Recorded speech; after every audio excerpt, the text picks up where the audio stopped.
Hello ইব্রো, মইনুটঘাট মাছের আড়তে এখন কিন্তু পদ্মা তাজা তাজা সব ফ্রেশ মাছ পাওয়া যাচ্ছে।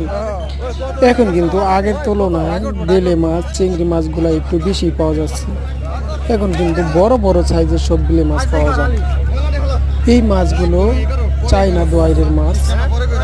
এই বেলে মাছগুলো দেখতেও যতটা সুন্দর, খেতেটাও কিন্তু ততটাই সুস্বাদু। আজকে যেহেতু পদ্মার পানি বৃদ্ধি পেয়েছে, সেহেতু পদ্মার মাছগুলাও কিন্তু একটু বেশি পেয়েছে সবাই।